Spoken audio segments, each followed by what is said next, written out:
বাংলাদেশের জনগণ আর কত ঐক্যবদ্ধ হবে? যে নির্বাচনের সময়, যেটা গত নির্বাচন হয়েছে, সেই নির্বাচনের সময় আমরা জাতিকে ভোট না দেওয়ার আহ্বান জানিয়েছিলাম। বাংলাদেশের 95% মানুষ আমাদের সেই আহ্বানে সাড়া দিয়েছে, তারা ভোট কেন্দ্রে যায়নি। তো বাংলাদেশের 95% মানুষ যখন একটা বিষয়ে ঐক্যবদ্ধ থাকে, তারপরে আপনি তাকে আর কত ঐক্যবদ্ধ হওয়ার কথা বলবেন? সুতরাং ঐক্যবদ্ধতা আমাদের সংকট নয়, আমাদের সংকট হচ্ছে নেতৃত্বে, আমাদের সংকট হচ্ছে পলিসি মেকিং এর ক্ষেত্রে। আমরা আসলে জাতিকে, যে জাতি আমাদের অধীনে ঐক্যবদ্ধ হয়েছিল, তাদেরকে পথ দেখাতে পারিনি যে এই সংকট থেকে কিভাবে উত্তরণ করা যাবে। বাংলাদেশে আবার একটি স্বৈর শাসন 5 বছরের জন্য আপাতত তারা আবার গেড়ে বসেছে। সংকটটা কোথায়? একটা রাষ্ট্রের সংবিধানে আমরা বলেছি যে basic feature of the constitution হচ্ছে এই রাষ্ট্রটি হবে একটা গণতান্ত্রিক রিপাবলিক। আর গণতন্ত্র মানেই হচ্ছে জনগণের রায়ে রাষ্ট্র ক্ষমতায় কে থাকবে সেটা নির্ধারিত হবে। কিন্তু অদ্ভুত ব্যাপার হচ্ছে যে জনগণের কোনো রকমের কিছু বলার সুযোগ নেই এই রাষ্ট্র কাঠামোতে, সেটাকে আমরা গণতন্ত্র বলছি। এবং আমরা বলছি যে এই সংবিধান একটা অসাধারণ সংবিধান, যে সংবিধানের আন্ডারে বাংলাদেশের মানুষ তার ভোটাধিকার হারিয়েছে।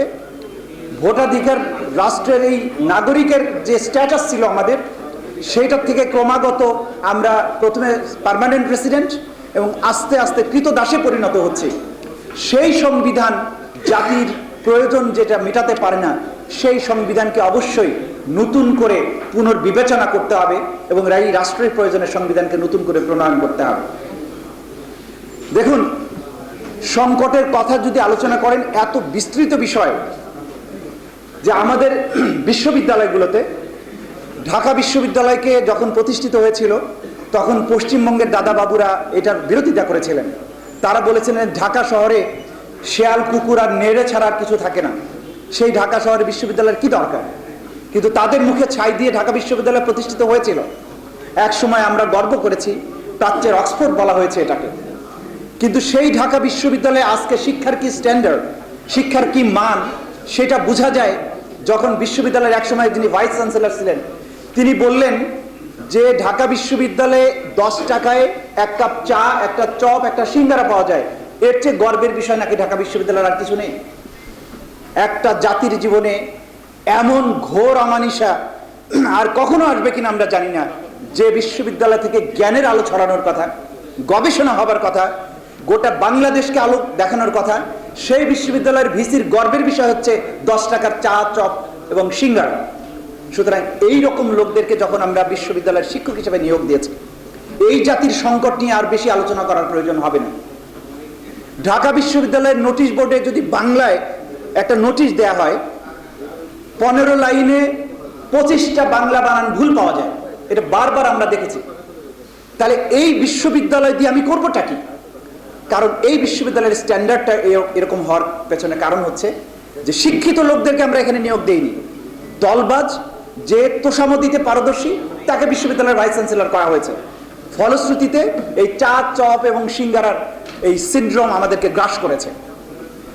বিচার ব্যবস্থার জন্য যদি আসেন, যে লোকগুলো বিচার ব্যবস্থাতে আমরা বিচারক হিসেবে নিয়োগ দিচ্ছি, তাদের সেন্স অফ জাস্টিস, নিউট্রালিটি, তাদের ইন্টিগ্রিটি, অনেস্টি, এগুলো যদি না থাকে তো একজন বিচারক কি করে বিচার করবে?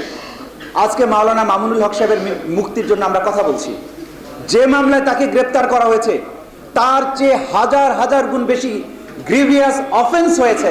সেই মামলায় তো প্রতিদিন আমরা জামিন করছি, ধর্ষণের মামলায় জামিন করছি, ডাবল মার্ডারের মামলায় জামিন করছি, বোমার মামলায় জামিন করছি।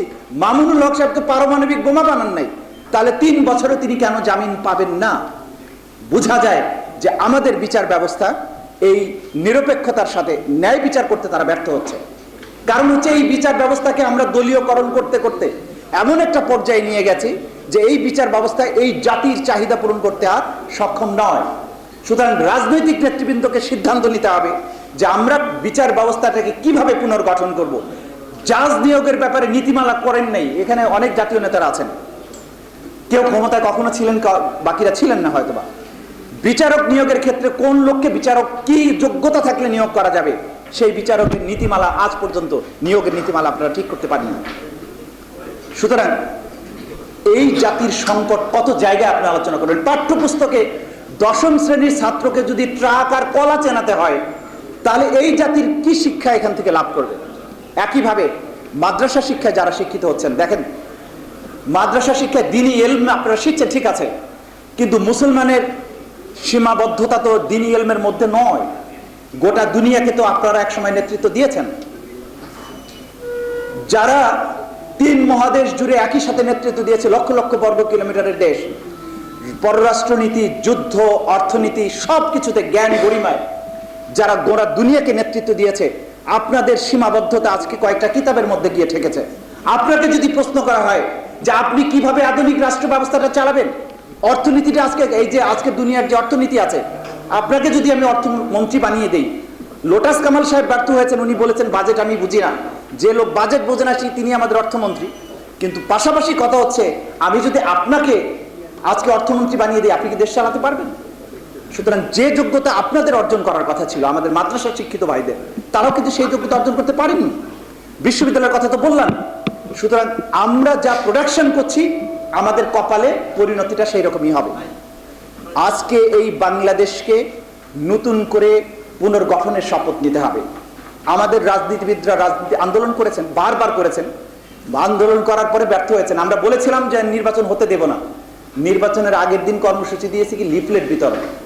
আপনি এই বিশাল স্বৈর শাসক ফ্যাসিস্টের বিরুদ্ধে যুদ্ধ করতে নামবেন, আপনার যুদ্ধ পরিকল্পনা যদি সঠিক না থাকে, যখন আপনার চূড়ান্ত আঘাত করার কথা, তখন আপনি লিফলেট নিয়ে মাঠে নামলেন। এগুলো রাজনৈতিক বিজ্ঞতার পরিচয় নয়। আমি দুঃখিত যে এই পরিকল্পনার সাথে আমিও সংযুক্ত ছিলাম, কিন্তু আমরা মনে করি যে আত্মপর্যালোচনা যদি আমরা করতে না পারি, যদি কর্মসূচি ভবিষ্যতের পুনর্বিবেচনা আমরা করতে না পারি, রাজনৈতিক ঐক্যমত্য না থাকে জাতি গঠনের ব্যাপারে, তাহলে এই চা চপ সিঙ্গারাওয়ালাদের হাতে আমাদের নির্যাতিত হয়, এটা আমাদের নিয়তি হয়ে যাবে। আসুন, আমরা এখনো স্বপ্ন দেখি। আমরা এখনো স্বপ্ন দেখি এজন্য যে যারা আজকে ইসলামিক খেলাফত মজলিস এখানে যে আয়োজন করেছেন, যাদের মধ্যে দ্বীনের শিক্ষা আছে। আমি কবি জোশ মালিহাবাদীর কবিতা আমি বারবার এটা বলি যে তিনি বলেছিলেন, আমার পক্ষ থেকে তরুণদেরকে শুনিয়ে দাও, একদিন আমিও প্রজ্বলিত ছিলাম অগ্নিশিখার মতো। আজ আমার দুয়ারে হেমন্ত পৌঁছে গেছে, আর তোমরা বসন্তের অনুগামী। কিন্তু কসম খোদার, আমরা ছিলাম শিকারী, আর এই পুষ্প শোভিত বসন্ত বিহারে তোমরাই পরিণত হয়েছে শিকারে।